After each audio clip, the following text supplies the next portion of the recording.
think, we decided that a lot of the conversations that we have inside our network are actually very interesting for a wider audience, so including professionals and including entrepreneurs.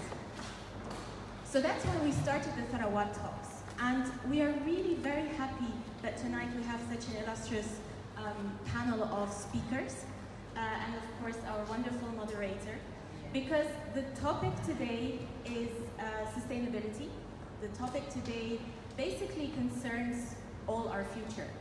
And I think one of the things that we have learned in working with family businesses over the past decade is that there is a lot of awareness, there is a lot of personal awareness within the family business community and the entrepreneurial community that we all have a role to play when it comes to the future of our planet.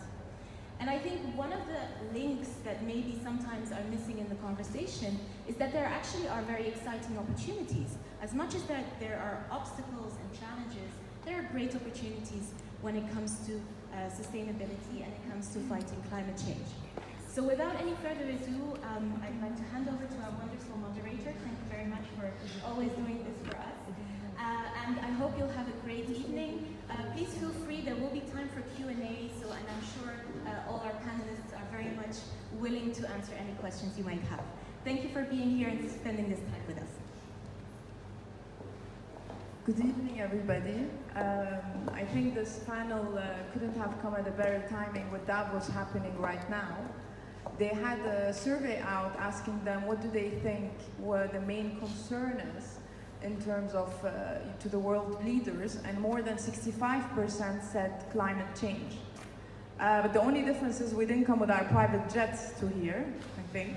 They went all with their private jets, and let's not count their carbon emission, let's say. I'm very happy to have our panelists. I think we have a perfect mix of private business, NGO, and public. I'm going to give it to each of them to introduce themselves. Hello.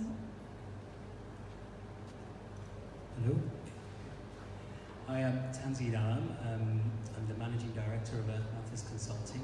I just established it just over a year ago, so I'm a founder of a startup and beginning to learn what it's like to be a startup in this country.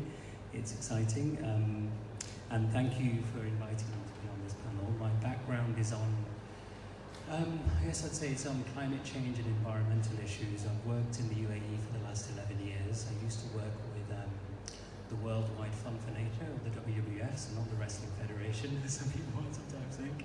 But I used to head their work on climate change and sustainability, and previously worked in the UK and in Latin America as well before coming here. So thank you very much. I'm looking forward to the panel. Am I on? So it's really nice to see such a big audience. Is it on? I'm usually pretty loud, but yeah.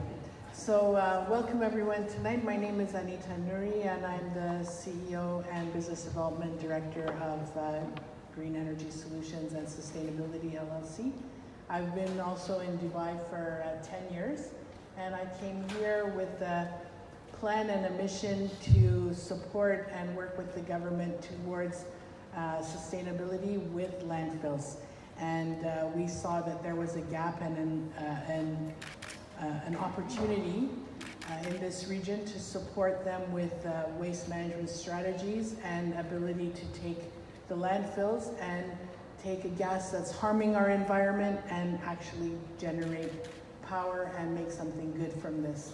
And we started this project in Dubai at the Al Qusais landfill, and we've been generating power to support our site and Dubai municipality offices for 5 years now.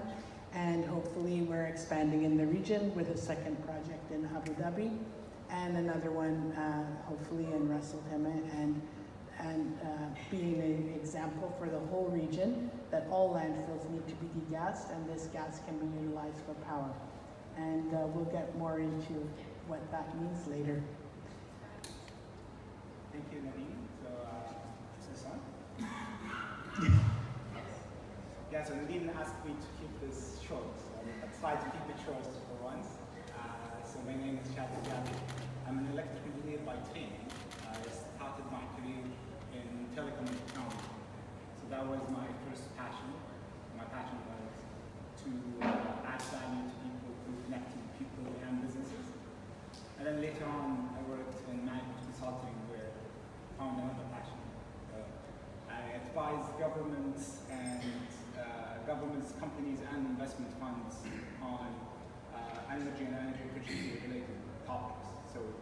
governments on policy, implementing national plans and initiatives, and then investment funds and companies on how can energy efficiency be bankable, how can it make money. And recently I'm working with a Dubai government energy efficiency program that focuses on demand side management. So how to be more efficient from the demand side. Thank you. Wow. I was shocked. My microphone is too loud. I think I really like this quote that I saw today, and I wanted to put it as a background for us to feel bad at all times. If you don't know Sir David Attenborough, if you watch any of the BBC documentaries about nature, it's his voice that you will always remember.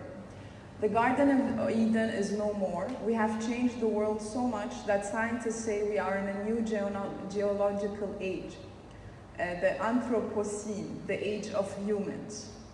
So this is really saying what's the current reality of the world. Now, the impact of climate change has been much more visible in the past years with all the severe weather that we have seen to the legislations that are changing in the government. Now, we're not going to focus on the doom and gloom. What we want to come with practical ways of dealing with this. So the main question of this panel will be, how do we save the planet without killing economic growth?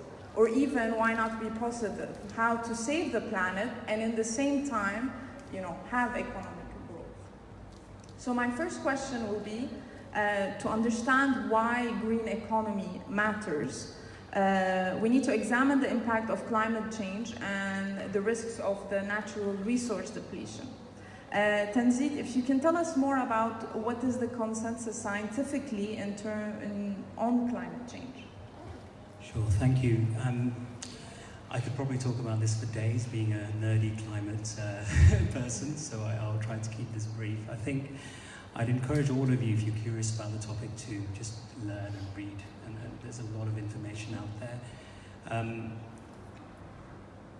The climate has always changed, and it's a fundamental resource that we all share around the world, that we need healthy, clean air to breathe and actually live the lives that we have. If you look over the last 800,000 years, period spanning over 7 or 8 ice ages, the gas carbon dioxide in the atmosphere has fluctuated naturally within certain boundaries, and so has the temperature of the planet. But if you zoom in to the last, especially since the Industrial Revolution in the 1800s, the levels of carbon dioxide in the atmosphere have gone way, way beyond what the planet has experienced naturally, at levels that are almost twice the natural upper limit that we've seen way before humans were on this planet. And the temperature is following in that direction. So the scientific consensus is clear that human beings, since we've actually discovered fossil fuels in particular and extracted it for our development, for energy use, for electrification, for mass mobility and transport, we've been pumping more and more greenhouse gases into the atmosphere. And these gases have a heat trapping ability to actually trap more of the sun's radiation, and that's causing temperatures to rise. So the consensus is that over the last century, human beings have caused an average of 1 degree warming above since the Industrial Revolution. And 1 degree might not sound like much, but that's an average across the world. And the trends are that it's going higher and higher and higher. So if you imagine a 1 degree rise at the equator means ×3 at the poles. So you can see changes in the Arctic with the ice sheet in the summer declining, and even in the winter. The Greenland ice sheet is losing a lot of its ice as well, since there were some recent results out there about how much that's declining, causing sea levels to rise as well. So, and scientists are convinced that 95% confidence levels that this is due to human activity. That's as close to a scientific fact as you're going to get. So it's like the apple falling from the tree and Newton's laws of motion. That's scientific fact. So this is the same thing. But Tanzid, what does it mean to us? Because we don't live in the Arctic. I just want to make it very like, what does it mean to us living here? Absolutely. The whole climate change. How is it going to impact us? Good question. So And it goes back, I think one of the questions I asked you, why did you decide to be an environmentalist? So, absolutely. So we live in already a very hot and humid country. So there's been some studies done to actually show how much the UAE and the wider Gulf region might be impacted by climate change. So imagine an average of 2 degrees warming. The climate will be 2 degrees warmer in this country by around the 2050s. Now, 2050 might seem like a long time away, but that basically means that in the summer and even in the winter, in the summer especially, a heat wave of 50 degrees or more with higher, like 70% humidity, might become a lot more common. So imagine what that means for the construction sector in terms of productivity. Imagine what that means for people working outdoors and the health system and people going in for more heat stress related diseases, the impact it has on the economy. I personally have worked, I'm originally from Bangladesh. I was born in the UK, and my dad moved us to Bangladesh in the 1980s, and Bangladesh is one of those countries which is one of the poorest in the world, which is also at the forefront of the impacts of climate change. So I remember in 1988, when I'll give away my age now, I was about 8 or 9 years old, and we had major floods in the capital, and we lived on the second floor apartment, and I remember the waters rose to the second floor, and my father and my dad said to me, oh, let's go and we need to buy some food from the local market. And I was excited, you think, okay, how are we going to get there? We can't walk there today because the water's here. So we got a boat and went to the market. And this is in the middle of a capital city, in an urban environment in 1988 when this happened. So that gave me an insight into how the natural world can actually interact with human beings and how much we are actually at the mercy of nature, no matter how developed we might think and how able we are to cope with it. We live on a planet that can actually severely impact human beings. So that kind of inspired my curiosity about the issue, I guess. Yeah, thank you. Thank you.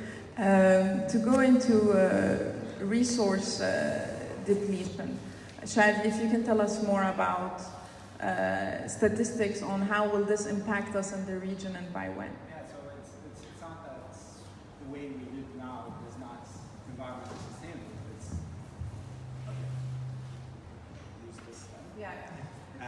It's also not economically sustainable for governments, for companies. So let's take an example of Saudi Arabia. Saudi Arabia is one of the largest oil exporters in the world. But it was estimated that in 2010, if the consumption trend continued, in 2030 Saudi would be a net importer of energy. So if that happens to Saudi, that could happen to any other importing or exporting energy exporting country in the world. So at the rate we consume natural resources, in 20 or 30 years, there would be nothing to consume. So that's the other economic fact, that it's not about just the environment, it's about the way we live. I would like to add something to this. So it's not only the way that we consume, it's the way that we also waste the natural resources. So like you said, Saudi Arabia is a big oil producer. UAE is also, I think, number 3 oil producer in the world, isn't it? And OPEC. Okay, well, there you go. That's not my area of expertise. But the point is we waste a lot. So everything that we use, from this water bottle is a perfect example. This it uses oil, it uses a fossil fuel, and this gets drank, we drink the water, and we throw it away, and it lands in the landfill where we are working, and this bottle will live in that landfill for 500 to 800 years. Maybe a little bit less now, because we're using less plastic, thinner plastics, but we're only fooling ourselves. We are a wasteful society, and we tend to throw things away without thinking. Once it's gone and it's out of our hands, we don't really think what happens to it and where it goes. And the whole objective of a meeting like this would be to leave with the idea that we all have to become more thoughtful. We have to become more mindful of how we're affecting our planet. You know, even we spoke on the phone and I told you about the straw. You know, why can't we drink water out of a cup? Why do we need that straw? You know, say no to the straw. I know my children make fun of me when I use that hashtag, but it's really true. There are places in the world that they don't use straws, and now they've come up with this new straw that is supposedly not from plastics, but that uses microplastics, which is actually worse, and it costs more to make it to the environment, and that ends up in the waters, in the oceans, and in the fish that we eat, and the sushi that we love, and you know, so all of it is a chain. We're all taking from one hand and saying, look what good things I'm doing, meanwhile the other hand is doing a lot of bad things. So we have to start to think of how we're doing it. Actually, when we were speaking, you called yourself an environmentalist. And I wanted to understand, you know, and I told you, how do you define being an environmentalist? Well, so what is an environmentalist? I would like to be an environmentalist, but in actual fact, I live here in Dubai, and the Dubai lifestyle is a land of plenty where it's very difficult to be environmental. You try to do it. We turn the air conditioning a little bit higher, but we use a lot of air conditioning. We try to use less water, but we do use a lot of water.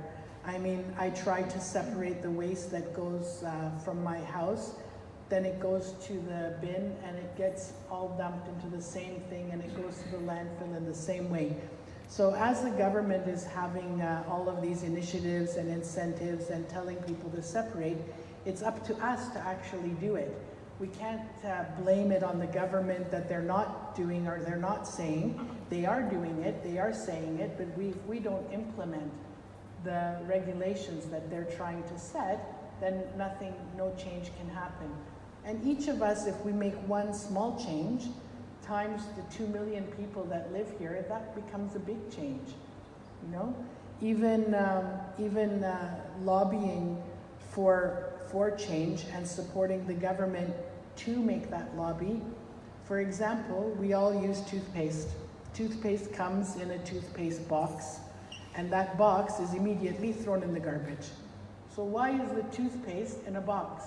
So why can't we talk to Colgate-Palmolive, as one company, and say, don't put it in a box. Just put the toothpaste like that. Like why? You know, these kind of small little changes makes a huge impact. And then, I mean, this comes to our next subject about putting climate change and businesses. What does it mean to business? It was by research done from UK government, the damage only from climate change could shave 5 to 20% of global GDP by 2100. But still, I mean, 5 to 20% of global GDP. Now, like I said, we don't want to, go all negative. We want to come out from this panel with some positive. So this comes with market risks and market opportunities, right? Anita, you're one person who's seen a market opportunity and took it. If you can explain to us more about your business. So for me, the market opportunity, as I saw it, was to be able to take this harmful gas that's emitted from the landfills. So the landfill here, I will use Kusais as an example because Kusais is in Dubai and we're in Dubai. So Kusais is receiving 9,500 approximately tons of waste a day, delivered by over 1,200 trucks that deliver that waste to the site. That waste is around approximately 60% organic in nature. And by organic, I mean wood, cardboard, anything that is carbon-based is organic. And that decomposes at different levels. And as it decomposes, it generates gas. So Mother Nature works perfectly in a landfill, and it starts to decompose and it generates this gas, and the gas slowly emits into the environment. And it causes methane to go into the atmosphere, and methane is 28 times more harmful than CO2. So what we've done is we are we've installed a network of pipes in the ground, and we're degassing the landfill. So we put a negative pressure on those pipes, and we pull the gas off. And instead of letting it vent into the atmosphere, we either can flare it, burn it, or you can utilize the landfill gas, which is around 58% methane, through a combustion engine and generate power. For me, it's a no-brainer. Why not make power from this gas that is just emitting and it's harmful and it can make power? So very naively, when we started in 2011, I didn't realize that power is a monopoly in this region. So there's the big power, government power companies, and there are no IPPs. There were absolutely no IPPs, which is the independent power producer in those days. Now it's slowly, I think the idea is growing. I think there's enough discussion about it that things are happening. Net metering with the solar is one perfect example, how they're starting to involve the public in being able to support that industry. But still, I cannot myself, as green energy, produce power and connect it to the grid.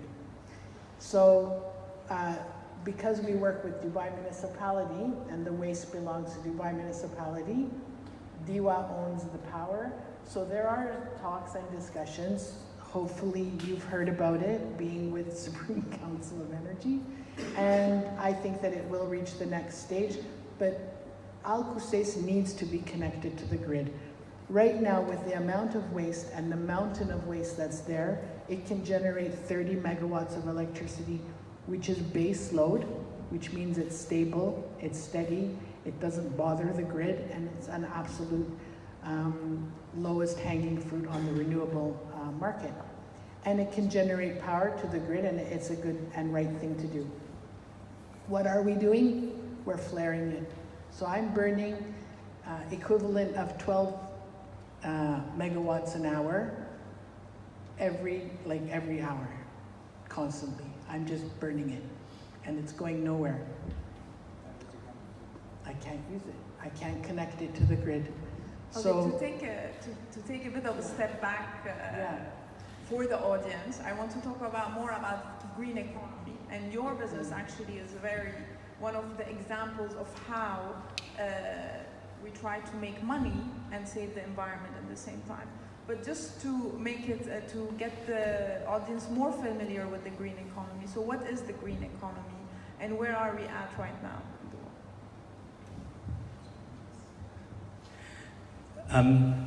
I'd say the economy is broken. I mean, the global economy is broken because we are seeing the problems as a result of not caring, and the economy actually not putting a price on the environmental costs and degradation of the planet around us. So are we richer or poorer if there's mass extinction of wildlife and species? So if your children grow up and never see a wild elephant, if your children grow up and never see coral reefs, so that's the world we're going towards because the economy is broken. So the concept of a green economy for me is a bit of a false kind of debate. The economy itself needs to change. So we can label it green by saying, okay, well, let's try to reduce our emissions. How much does it cost? Okay, let's move away from using fossil fuels. Okay, what's the opportunity cost of that? Oh, people still need to have energy and so on. But actually, there's a fundamental change required in our concept of what constitutes good economic growth and good lives for people. So there are countries who managed to decouple this. So if you look at Sweden, for example, since 1990, it's reduced its greenhouse gas emissions by over 60%, and its GDP has grown by over a quarter. So growth in the economy and reduction in emissions is very compatible. There's also, if I could just finish that point, in terms of the market opportunities as well, all the solutions are out there to help us address an issue like climate change. Renewable energy, solar power, wind power, it's way cheaper in most parts of the world than conventional use of energy. Electric vehicles are becoming more and more cost effective, batteries and storage with the money that's going in there. energy efficiency, and Shadi, I'm sure, will explain some of the great findings that they've had from their program in Dubai. So it's there. The solutions are out there. They're profitable. And it's more a case of political will and money going in that direction to make it into more of an opportunity to avoid those kind of scary figures that you mentioned. So, sorry. Well, exactly that. It's just that they all have to work together. That's why it works in Sweden. So if this project was in Sweden, it would be connected to the grid, and it wouldn't be all about only solar. Okay, we're in a sunny and a desert, so of course solar is an absolute necessary and an important step. But so is what we're doing. Zero waste, to achieve zero waste to landfill is an absolute necessary thing, and hopefully we will achieve it. But that doesn't mean that the landfills will disappear. The landfills are still there, and this region is still landfilling.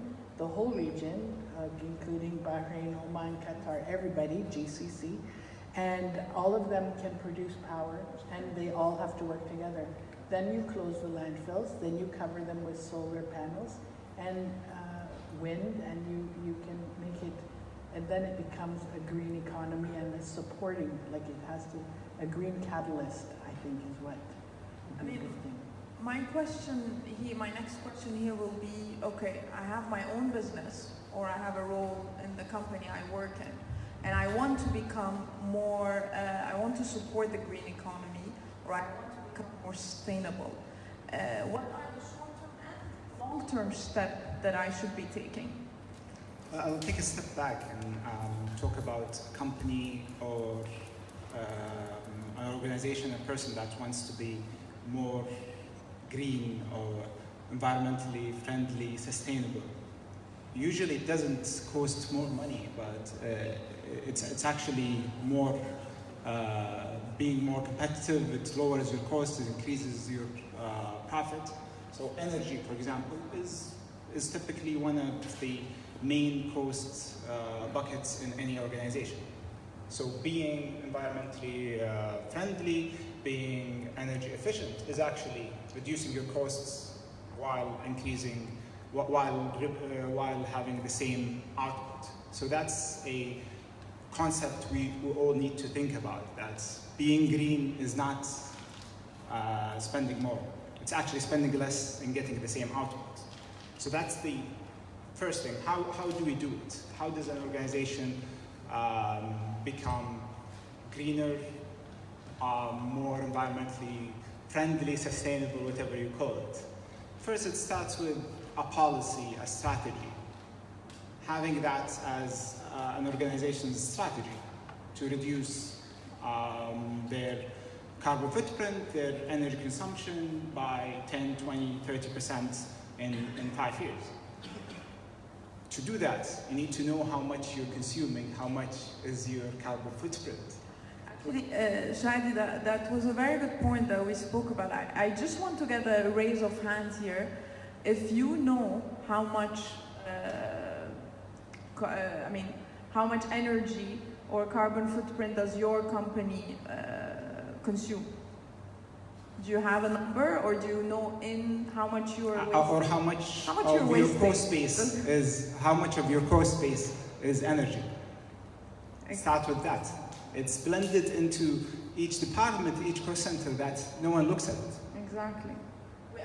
We don't even know how much we're wasting. You know, they always say you need to know what is the problem before solving it. We actually don't know how much we're wasting. Just like the IT licenses, no one knows which department is ordering those. Yeah.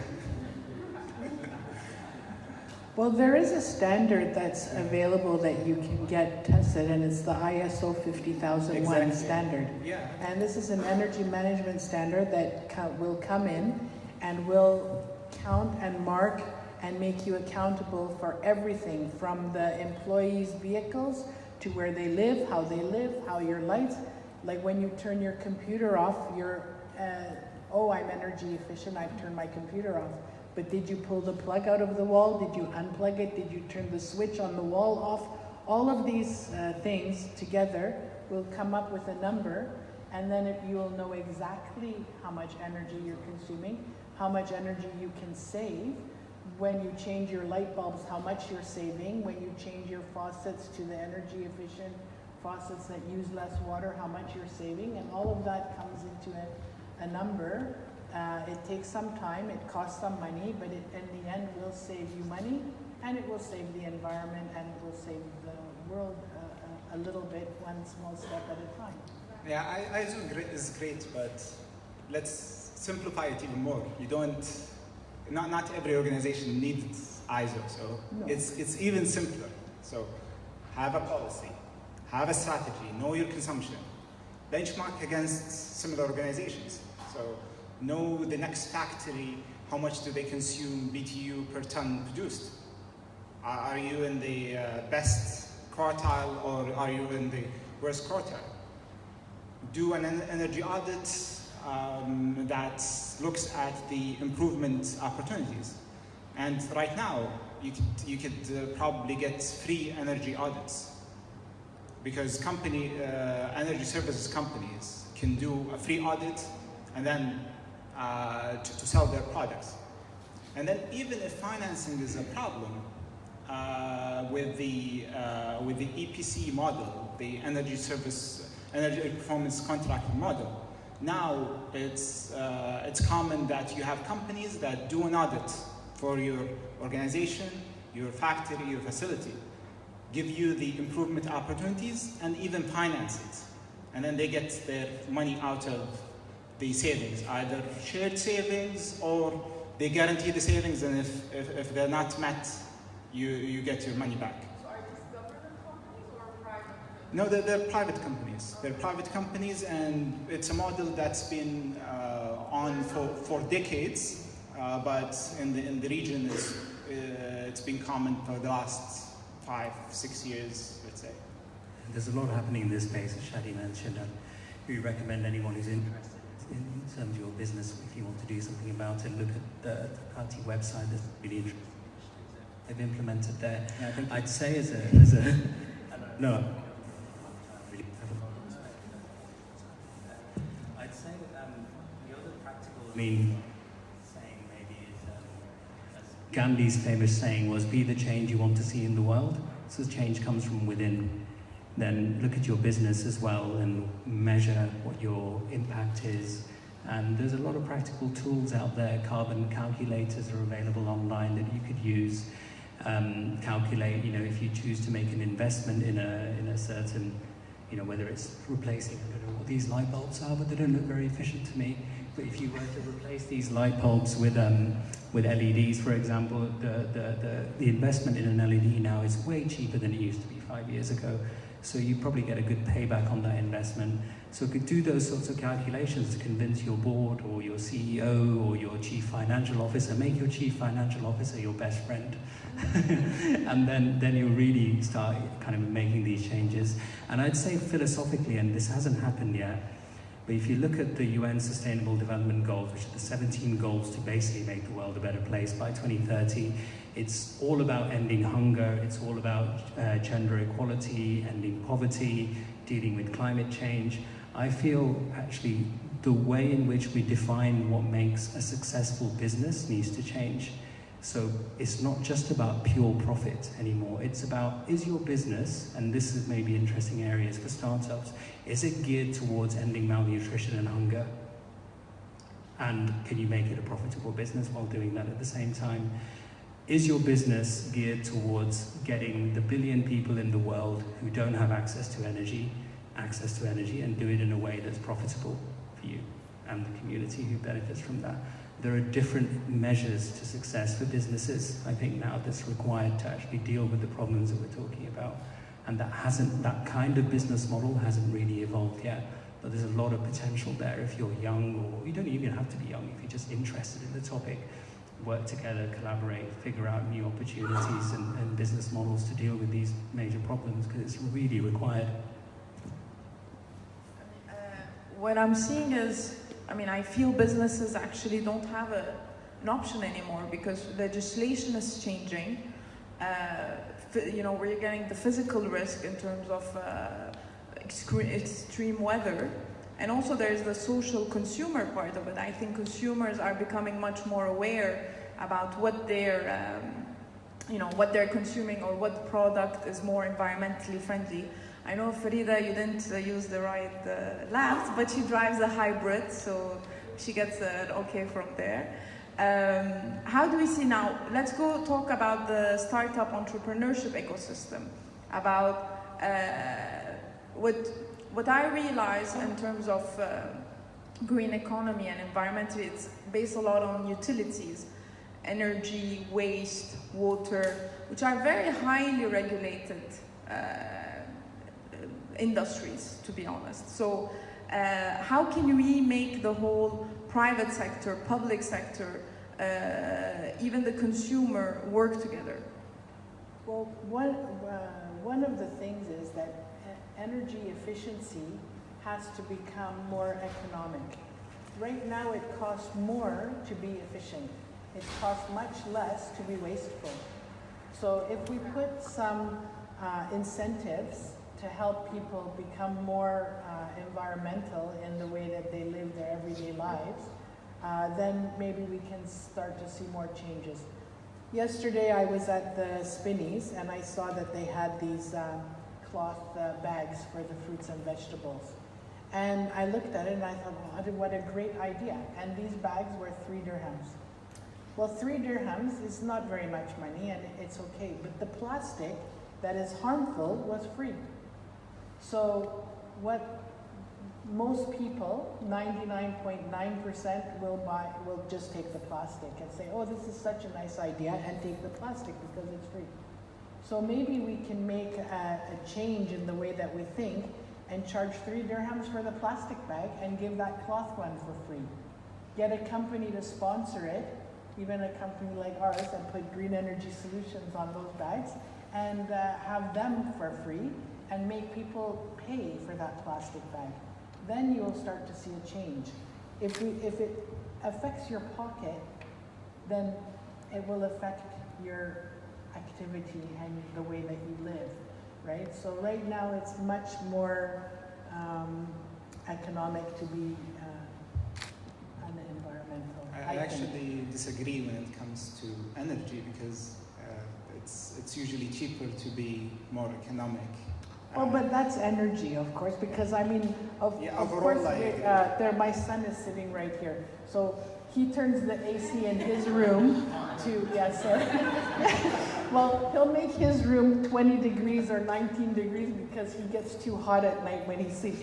Well, and I go in and I turn it to 24 and he's like, it's too hot. So of course, that kind of change, that makes an impact. But if you have to pay extra for this little water bottle, and then you maybe get a few pennies back when you return it, it'll make you become more thoughtful. So that's the part I'm talking about, not energy efficiency. Sorry. Yeah. I think, I'm lucky my parents aren't in the audience. I don't know what they'd say. And so I feel for you. But joking aside, I'd say there's a lot of exciting areas actually for action in this topic. So it's easy to think, oh no, the planet's doomed, what can we do about it? But if you look at it from what could give a country like, let's talk about the UAE, a competitive edge compared to others in the world, we rely a lot on air conditioning and cooling. There's a whole area around storage, and I'm not just talking about batteries, lithium batteries or anything like that. I'm talking about thermal storage of energy, which is an area that's ripe for a lot of innovation and work from local universities creating the right kinds of engineers who are looking at this topic to provide us with cooling that's much more energy efficient and less polluting for the environment. I think it's something like 70 or 80% of the electricity consumed in Dubai is from air conditioning. So if we could change that to actually not use electricity, if that's possible, that's an interesting challenge for a startup innovator. If there's some interesting support coming in now to, there's programs for startups and entrepreneurs, which the Ministry of Climate Change has started. So, get together and think about some ideas of new topics, and I think try and experiment, and you might fail at the beginning, but keep going, and you might stumble across the right kind of model that would succeed. I'd say also another area that's really exciting, I mean, I'm talking from an exciting, nerdy climate person, is direct air capture of carbon dioxide. Now, Chris, you like this one because there's a Swiss company called Climeworks, which has a really interesting technology where they're basically capturing carbon dioxide directly from the air and purifying it to an extent where it's then used to produce food in greenhouses. And they've applied for Richard Branson's Virgin Earth Challenge, which is giving millions of dollars to companies, and they're one of the listed finalists for this prize. So these are two young guys who've got together and actually created a business that's now in the running for a major global prize, and that could be hugely disruptive to the sector and help benefit mankind as well. So I'd say, you never know where the ideas could come from. There's a lot of potential out there.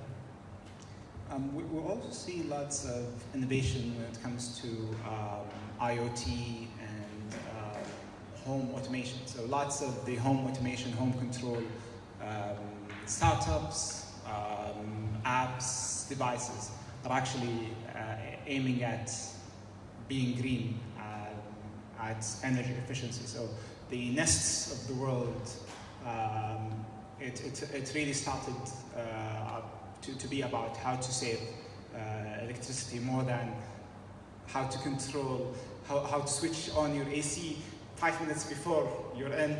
So all these innovations would help make the planet a better place. So with IoT, with connected home, smart cities, you would have more control, more data, more intelligence within the system, and more control to the end user to be able to make intelligent decisions. So let's say when you have your home connected, your fridge, your washing machine, and even if the price of electricity is the same during the whole day, and you want to reduce your carbon footprint, and you know that switching off your washing machine at night would save more. You could program your washing machine to optimize the best time to use the grid to reduce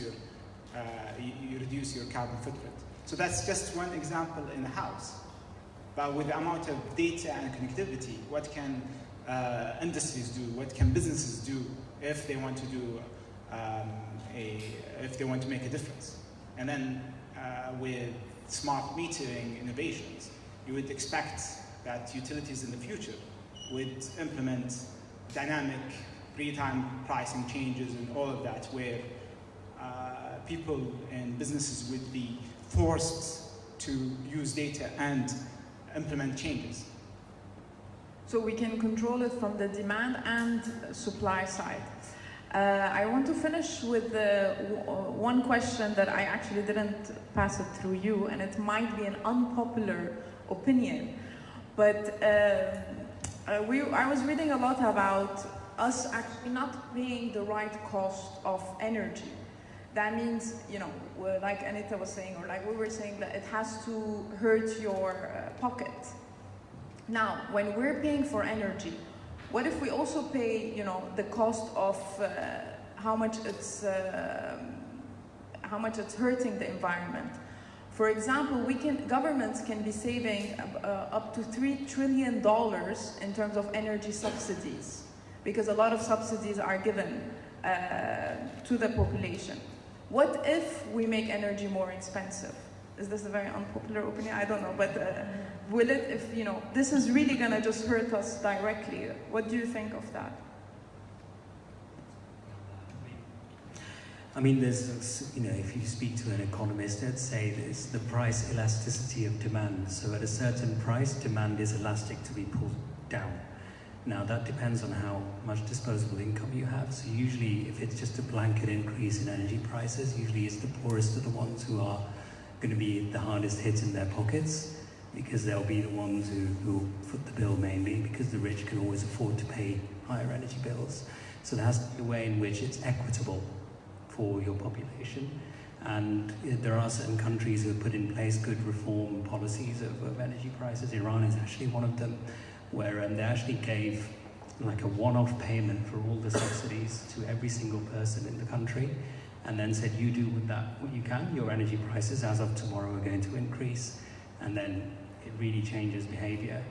But also at the same time, the market needs to provide alternatives for consumers. So that's where good standards come in to actually make sure that an energy-saving laptop should really be cheaper than one that's more energy inefficient.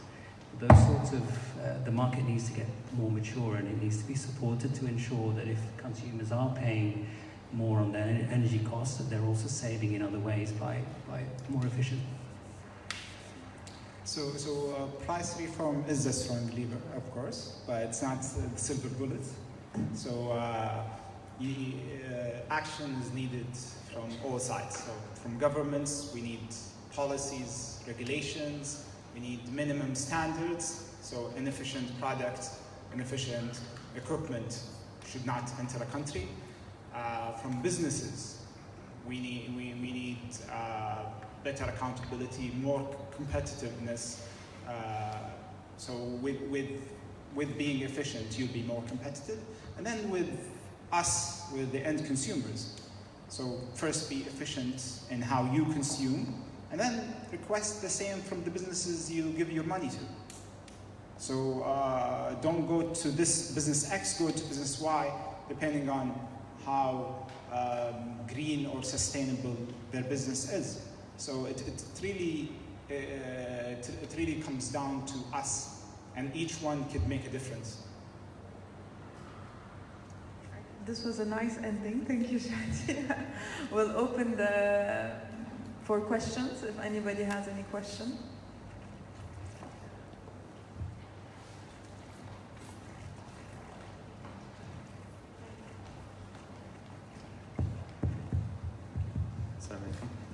My name is Mohammed Sarkar, and I'm from Al-Sarkar. One of the recent investments we've heavily invested in environmental solutions. So we do have a factory that recycles grease trap. We collect the grease from the restaurants and we recycle these. Another one is a recycling facility, material recovery facility. And we have some recycling lines as well, and we're currently in the process of building a factory that converts used cooking oil to biodiesel fuel. If we take a step back, I think we didn't discuss about us. Like we're the ones that invested in this industry, so we need to make money as well. So the main challenges we're facing is regulations. And then don't forget that all the people that are supplying us with our feedstock, whether it was used cooking oil, are also companies. So they need to make money as well. So what's happening is basically, for the recovery facility, we never get clean waste. We always get mixed waste that we end up rejecting 90% of it, rather than getting 15 or 20% recyclables. And on the other side, the companies don't want to invest. They would rather mix it together. They wouldn't put any initiative. The government is helping us, but again, it's really challenging. And there are other companies that, like for example, the companies that collect the grease trap, the grease, they just dump it somewhere, so they don't pay dumping fee or whatever. So how do you see this in the future? How do we work with the government, and at the same time we need to work with the people as well? My question again is, how many countries today, Arab countries, are environmental friendly, like they have rules and regulations that they're actually following? What I understand is that in Europe, if you do not segregate your waste, you get fined. But do you see us reaching to that level? How long? You know, I mean, this is excellent and really nice to meet you. I know Elham really well and I've seen your facility, which is excellent. And this is a big problem, because if we're not held accountable for what we do, then it doesn't support the industry that is trying to be environmental. So as well as the government has to put in the regulations and the incentives and the aggressive targets that they've set, all of this has to come with some kind of regulation and a penalty for not following it. So in Europe, why are there no more landfills or very little landfills? Because it costs a fortune to dump at the landfill. So if I'm going to have to pay money every time I dump this, I'm going to think about it and I'm going to think, do I really need this? Or will I just buy a water bottle and fill the water myself? So if we don't have to pay from our pocket, like I said, about the waste that we're generating, then we'll never make the change. And this has to come from the government side with regulations and incentives and penalties. So when one of the things that I think is now happening is waste. There was no ability to transport waste, so the recycling facilities that, like a plastic recycling plant, needs a lot of plastic. So if you don't have cross-border legislation where you can take the waste from Fujairah that doesn't have as much to Dubai and build one big facility, then how can you become more efficient? So instead of being the Arab Emirates, we are the United Arab Emirates, and we have to, in legislation, act united. So the federal government has to set those regulations, and the municipalities and the local emirates have to follow it, and that this way we all work together. This is happening, I think. There is a lot of talks about it. I've spoken with the Ministry of Environment and Ministry of Energy, and they're tackling this subject, but I think there's still, like, maybe you can add much more to it, but there's still a lot to do. And the consumers that are bringing the waste to you, they should be held accountable for what they do. It happens at Kusais. The reason we're getting so much waste and it's not being recycled is because those bins and the green bins, black bins is not really working. If you don't have to, in Canada, if you don't separate your waste, they come and knock on your door and they give you a ticket. They'll check it. They have people that come and check your waste and make sure that you're actually separating it. Yeah.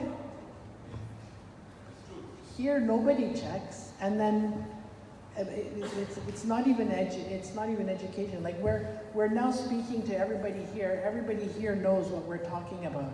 But we should take this forum and maybe do a big forum in Dubai Mall and talk to the general public and ask them. That's the question. That's the main thing. It's all about who's going to pay for all these things. Is it the government? Is it the businesses don't want to invest? Governments at the time. You know what I mean? Like there has to be some cost in ways. No, because wastefulness makes money. When people make mistakes and are wasteful, they make money. There are light bulbs that you never ever have to change again. But who would want to sell that? Because once you sell it once, then that's it. So I'd rather sell a light bulb that's not going to work, or sell you the LED and not tell you that you need to put a special inverter for it, otherwise it blows up, right? Because this inefficiency makes money in somebody's pocket. Yeah, unfortunately.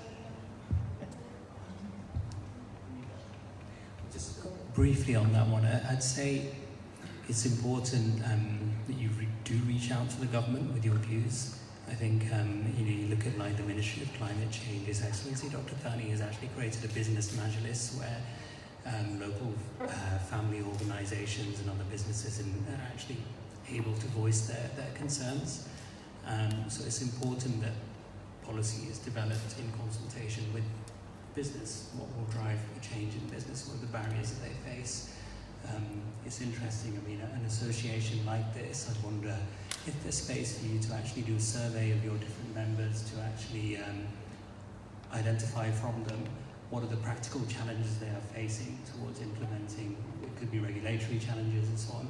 And I'm sure the government would be very welcome at actually hearing that. And I used to do work like that when I was with WWF before. So there's a good role for a non-profit organisation in helping to find that kind of information out. So I think overall awareness also plays a role. So I know that most of you work for family businesses, but overall the companies that do publish sustainability reports, it's not always to show off or because of regulation. It's because the shareholders request it. So if there's an awareness, shareholders will always request to know how the company is recycling its waste. Where is it sourcing its power?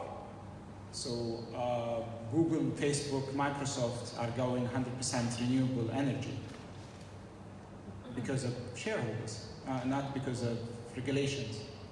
So it's a circle. You need to have push from all sides, but the shareholders are a main push, I would say. If I can just ask a question, we have a lot of policies, not policies, we have a lot of visions that exist in UAE. You have Vision 2021, where it talks about sustainable living. You have a lot of family companies like Majid Futem who have converted all their buildings that are major buildings into LEED certified buildings. You have the likes of Mars, for example, which at a time when there was no recycling, actually mandated that they go zero waste. So there are certain examples within this region that are to be followed, but what is the one thing, in your opinion, that is stopping a government from actually releasing a specific policy that fines them, those that don't, or that stops the landfill being? So what is it that governments are not proceeding with? Because to stand there and say, yes, they need to make policies, we all agree that, but why are they not, is my question. Why is this region still hesitant to do that? They've done a lot of visions, they've done a lot of effort. Dr. Fani Suki does a lot when it comes to climate change. There's that small component that's missing, and my question is, do you know why? I think that it's not that it's missing. I think that if you look at the UAE as a whole, we're a very young country. I mean, to imagine how far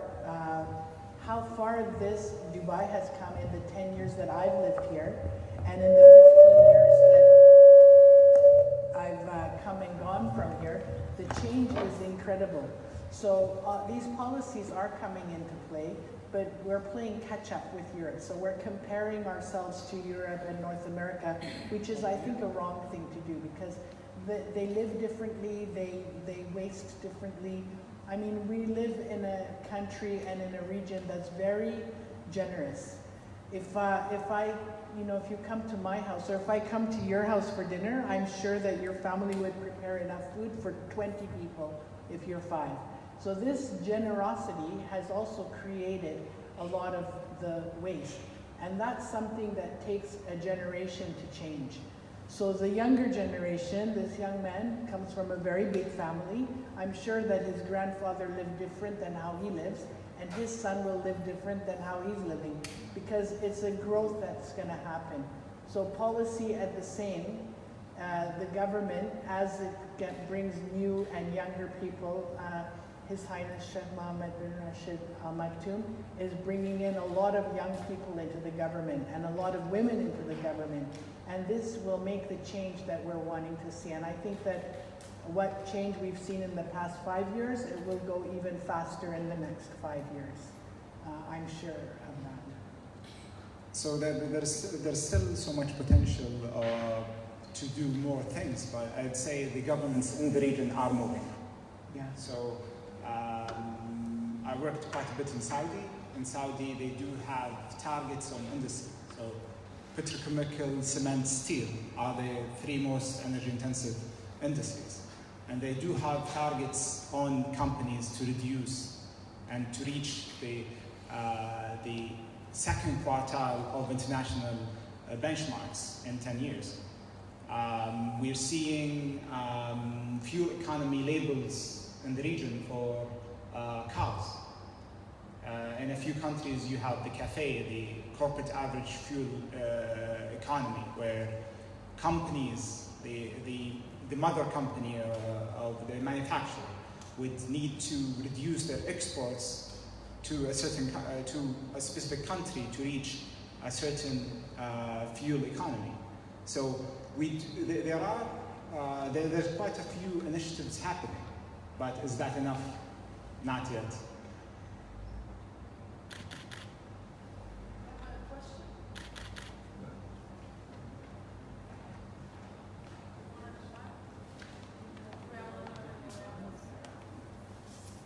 Here, sorry.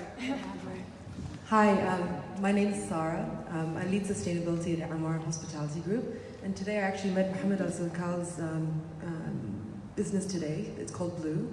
And they had a really interesting technique which adds a hydrogen carbon in order to increase the surface tension in cooling. You can correct me, I just discovered it today.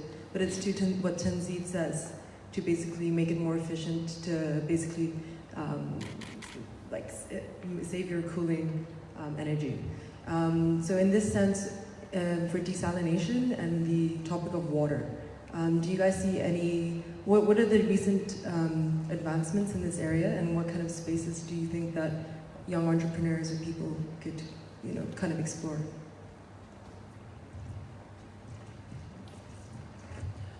Great question, and thanks for the example on that.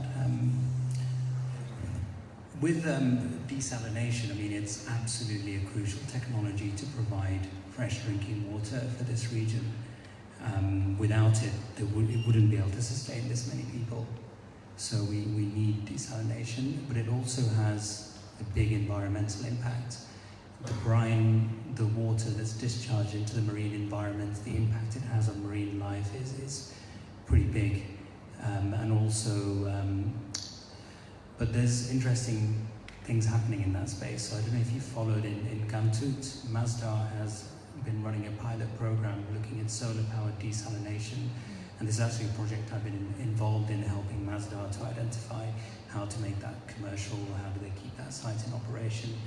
And there was big companies involved like Veolia and Engie, but also a smaller company called Mascara Renewables, who have a really interesting way of actually, when they got the water, they actually use sand as a pre-treatment, a natural form of pre-treating the water before they actually desalinated it using solar power. And this is a small-scale solution that can actually be used in small islands or isolated communities where they don't have much access to fresh water. So actually one of our kind of recommendations at the time to Masdar was, because it's been installing solar and wind power in the Pacific Islands, they could actually expand that offering by looking at solar-powered desalination, by working with smaller companies to actually do that, and that could be an interesting market niche for them. So I'd say to anyone who's looking at this sector, another important area, in terms of how you look at use of energy for desalination, another important area is how do you actually produce desalinated water that has minimal impact on the marine environment? So how do you remove the brine? How do you reduce the use of harsh chemicals that go into the treatment of the water? As well as how do you have a plant that actually reduces, wildlife impingement. So sometimes you might have marine turtles being trapped in the actual plants, the desalination plants, and if someone on site doesn't actually see that, they could actually end up dying. So are there interesting technologies there, kind of excluder devices and so on, that you could build around that? I guess another approach is also to, you don't need to desal as much if you consume less.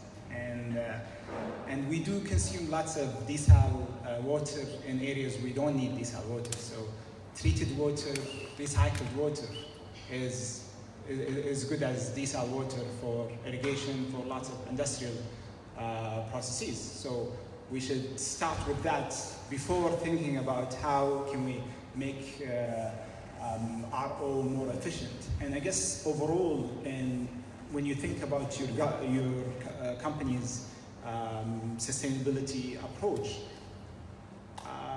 you should think about eliminating the use of resources first, then being more efficient, and then you go to renewables. Because not all renewables are really, they don't have carbon footprint. So you're using a solar panel. Solar panel was not made with air, it was made with energy. Recycling a solar panel is something you didn't think about now, but you'll think about later on in 20 years when you get rid of the solar panel. So with anything, start with the question of, do I need the resource? Before thinking about how can I make it cheaper. Most of the time you don't need to in a building, you don't need to keep the lights or the cooling on at 8 o'clock after everyone left. You already have a BMS, a building management system, but no one's using it. So most of the time you can avoid consuming in the first place. And that also applies for water.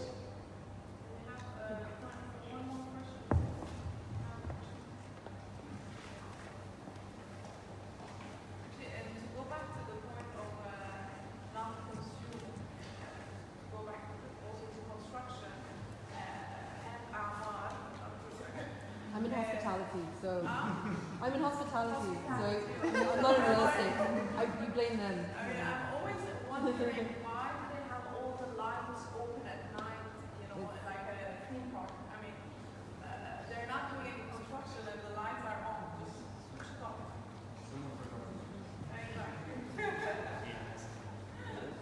Really good point. And I want to start by saying thank you to Tharawat and thank you guys for sharing your insight with us. My question goes back to the previous topic, which was the question of regulation and government involvement. There are two approaches that we can usually take. One is regulation, which is penalizing people for not doing what they need to do, whether energy efficiency or recycling. The other is incentivization. And I think the difference between the two is how much traction you get and how quickly we can move forward. So my question is, how much time do you guys think we have? And how quickly do we have to react to getting traction? And can we afford to just wait to incentivize people and hope that they care enough to start making a difference? That's a really good question. How much time do we have? How much do we have? We have no time for this event, but I'll answer really briefly. If you look at a topic like climate change, there was a report released in October by the Intergovernmental Panel on Climate Change that said to limit warming to 1.5 degrees on average over the course of this century, which is what the UN agreed in Paris in 2015, we have essentially 12 years to reduce emissions at the scale and the speed required to have a 66% chance of limiting warming to 1.5 degrees. And that also means the trajectory of the emissions need to go down to net zero by 2050. That's a substantial deviation from business as usual. So incentives, penalties, everything has to work. Everything has to be put in place. Penalties is an interesting one because I'm scared of the RTA, honestly. I don't know how many fines, honestly, I've been racking up recently, but the penalties are, whether it's parking fines, I see inspectors everywhere enforcing this. And so when policy comes with strong enforcement, then it will lead to change. If it hits your pockets, it will lead to change. I haven't told my wife about a lot of the penalties yet, but I will do. I checked my husband's tickets and was but I'd like to say something else too with what you were saying. There is a difference between avoidance and an actual reduction of CO2. So to reach those targets, where solar is great, but solar is avoiding. It's an avoidance of CO2 emissions. Landfill gas is an actual reduction. So when you degas a landfill and use that gas to generate power, you're actually reducing the impact. And it's a true reduction, so it's a true waste to energy project. Or the incineration plant that they're going to build, this is going to be generating power. So these kind of things are important. So as much as the solar is an important topic and capturing the heat, because you can capture heat from buildings, energy is generated by heat capture, but you have to, those are avoiding. We have to actually start to reduce. So again, I always end with all landfills need to be degassed and that gas should generate power. So, yeah. Yes? Yeah, last thought. So apparently we have 12 years. I trust him on that. And then governments, of course, need to work on both policies, penalties, and incentives, in addition to awareness, which is very important. But it's not that the government is the only player here. It's you as individuals and businesses that drive change. So it starts with you. Don't expect someone else to tell you how to live your life. Yeah, that could be taken another way. I want to thank our panelists and the audience, and I really think we understood at least the urgency of it, and that when you feel that you're in power, you have the power to make a change yourself. It, makes it more, that we can succeed and make a difference. So thank you to the audience and the panelists for